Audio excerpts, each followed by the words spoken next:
Reviewing a SteelSeries Apex 5. So excited. Oh my god.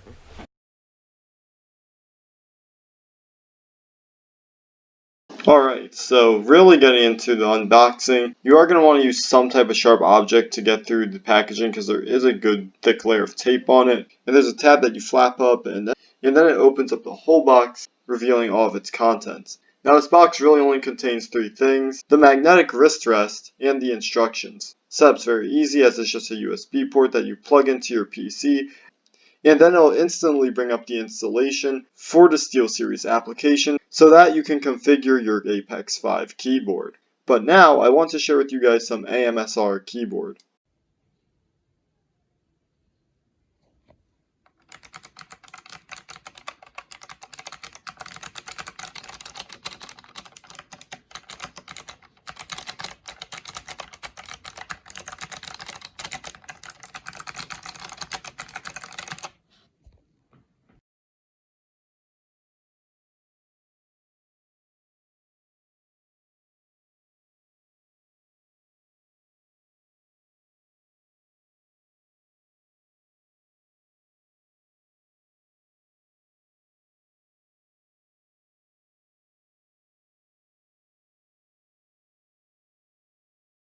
A few very nice profile features that this Apex 5 SteelSeries keyboard has is an OLED smart screen display. Customize the OLED smart screen with your favorite GIFs, view video game info, your current song on Spotify, incoming Discord messages, keyboard settings, and more. Hybrid mechanical gaming switches. Step into a new range of performance with the audible clicking and snappy feel of the hybrid blue mechanical switch guaranteed for 20 million key presses. Hence the AMSR I showed you earlier. The aircraft grade aluminum alloy frame. The 5 customizable on-board profiles. Premium magnetic wrist rest. 3-way cable routing.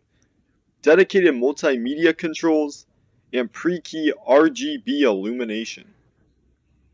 Okay, so right when you bring up the Apex 5, you're going to be brought up with 3 different options up here and some configurations on the side. It looks like you can make up to 5 configurations. So starting with the key bindings, there's 104 keys that you can choose and utilize. As you guys can see here are all the key bindings. Pretty long list. Again, there's 104 of them. So you can change these keys if you want. So say you want A to be something else on your keyboard, you can do that. Though I'm not sure why you'd want to, but the option's there. It also has a macro editor, so you can create macros for yourself. So if you guys don't know what a macro is, basically it's creating a shortcut that will allow the keyboard to do multiple inputs with just one press. So it's very convenient, though I wouldn't recommend using it in competitive gaming. So going into the illumination side, this is where it gets very exciting, because there's many different effects in here that will affect how your keyboard's LEDs perform. So starting with the base effect, this is basically what your keyboard's going to be when you're typing on it and when it's turned on. So I have mine to color shift. It has multiple different options and they're very fun. So just a quick skim of the custom effects. Single color is going to turn your keyboard all into one color, but again, you can change this with the edit button with the color right here next to where it shows your base effect. Color shift is what I have mine set towards, and basically it just shifts colors from side to side of the keyboard. Gradient is like a fading color, it fades to different colors simultaneously. And then breathe is more of a dark blue. And breathe is a pretty cool one because by default it'll set your keyboard to have LEDs that are dark blue and fade out and fade back in, so that's really cool. You can also opt to use nothing at all and the LEDs will completely turn off, though I think that if you do this you're missing out on a key feature to the Apex 5, so I don't recommend it. Then we have whole keyboard presets like ghost casting, which is absolutely crazy. Just basically everything's going from side to side. Electric orange, haze, prism, warp drive is basically any light of your choosing will basically flash out from the middle to the outward part of your keyboard.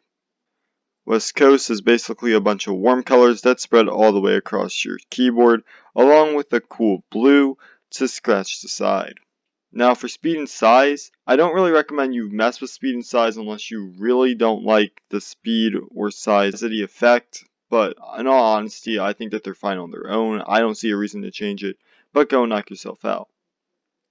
Then we have wave. It basically just changes the position of your effect on your keyboard. Vertical will basically make your LED light color go from top to bottom, and it will simultaneously keep going up. Horizontal is the same way, except instead of it going vertical, it goes to the side. Radial is basically just a bunch of different colors, but the transition is different from horizontal. And then of course you can reverse the colors to go the other way, so instead of left it's going to the right. And now we have our reactive layer. So basically how the reactive layer works, because in my opinion seeing a constant flashing of really any color, especially white, will be really annoying. Because especially if you're constantly clicking on keys, it'll just be a bunch of flashes on your keyboard and that can be distracting. But for the line ripple layer, you basically click on a key and the light will go all the way across your keyboard. Ripple is a lot more effective as after you click a key, it basically makes a ripple of light go all the way across your keyboard. And then you have fade, which is probably the least noticeable since your finger is going to be on the key. It'll basically make a little light that will appear on the key and it will quickly go away. It's very unnoticeable, but it's there if you want it. I just tend to keep it off. And then of course you can adjust the speed as well if you want to go faster or slower. Now for AFK effect. Now AFK effect is basically the same as the base effect, except it's what's showing when you're away from your keyboard. So for this, I have it set to breathe. Now you could use the same exact colors and effect that you use for your base effect, but I wouldn't recommend you do it without darkening it by half. But we'll get to that setting in a bit. So show after basically is how long it takes in order for your keyboard to enter AFK mode. In my opinion, 5 seconds to 30 seconds is way too short, so I like to keep it to a minute. And darkening by half might not make much of a difference in the light, but when it's in the dark and you're away from your keyboard, you'll definitely be able to tell that your LEDs are darker. So I like to keep it to darken by half anyways.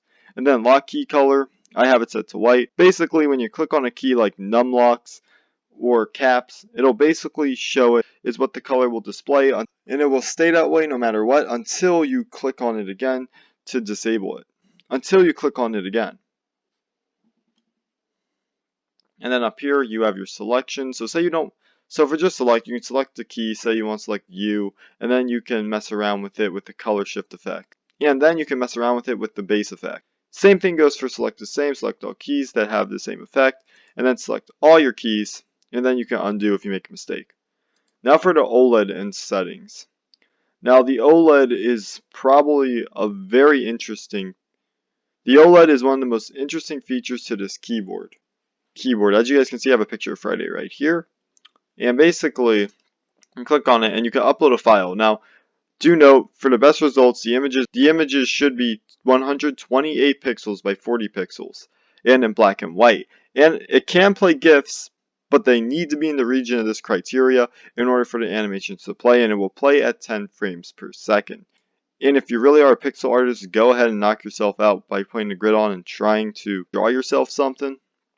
But in all honesty, I think this is great for if you're a part of a clan, because you can actually put your clan logo in there in the mini digital screen that's at the very top right corner of your keyboard.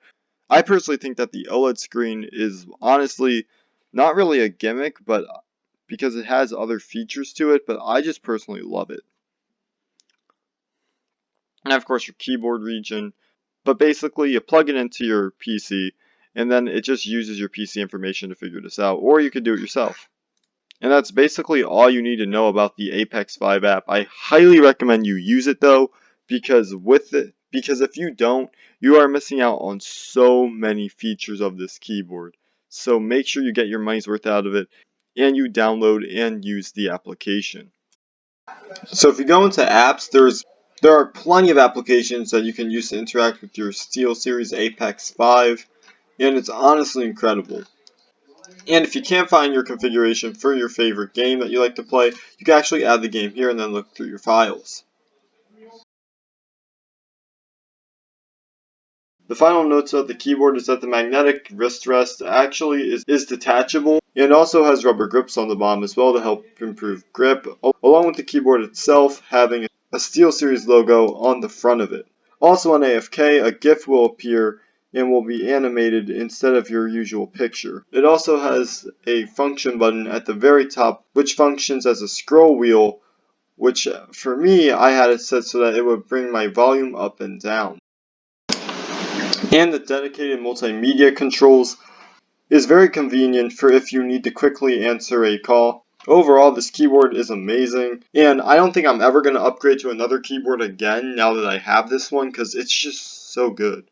I don't see a reason that I would want to upgrade either, since in all honesty this was way more than what I was expecting I was going to get out of this keyboard, and I'm just so satisfied with it.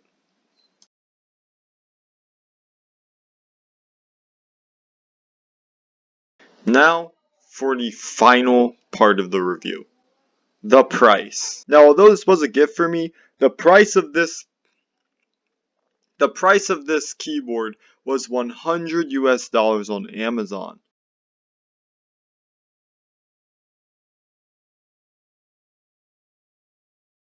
And of course the brand, it makes perfect sense why it's a $100 keyboard. But you honestly just have to take a look back on yourself and say, is $100 really worth it? And of course for me, since it was a gift, absolutely. Every single component about this keyboard is just amazing. However, the one thing about this keyboard is that it did not come with warranty, though I'm sure you can get it with it. But you should really just keep in mind that once you get this keyboard, the likelihood of you needing to upgrade is almost 0% unless something happens to it. Okay, so my final verdict on this keyboard. And say it is a work of art. But I can go one step further and say this keyboard is just... What more could you really ask for, dude? You're competitive, it has what you need. It has macros, it has wrist rest, which is detachable by the way. You can change the LEDs and the patterns to whatever you want. A mini digital screen, say if you want to put up if you belong to a clan, you could put up your clan's logo there. So many different configs. It's just a beautiful piece of machinery. I only really have two downsides about it. The first downside is the fact that it isn't wireless, though maybe this is a good thing since this keyboard was designed for esports and competitive gameplay. So I understand why maybe having a wireless might not be a good idea in case it disconnects or something goes wrong because wireless isn't perfect. So having the wire probably is better. And the price. $100 is steep for a keyboard, regardless of what it is. If you're paying any more than $100, you're crazy. If you're paying $100, you gotta be at least a bit insane. But I love it, and if you have the money and the budget for it, go out, get yourself an Apex 5. I personally don't see a reason to really ever need a higher Apex than it. It definitely isn't the best out there, but for what it's worth and what it's giving you, I'm sure it's a step up from the keyboard you already have now, unless it's better than the Apex 5. Thank you all so much for watching till the end of the video. If you did enjoy it, hit the like button, and why not subscribe? It's free. And also, I'm going to be reviewing even more products in the future, so definitely stay tuned for that. But I'll catch y'all next time. Ren Creates out. Sayonara. Man, I love this keyboard.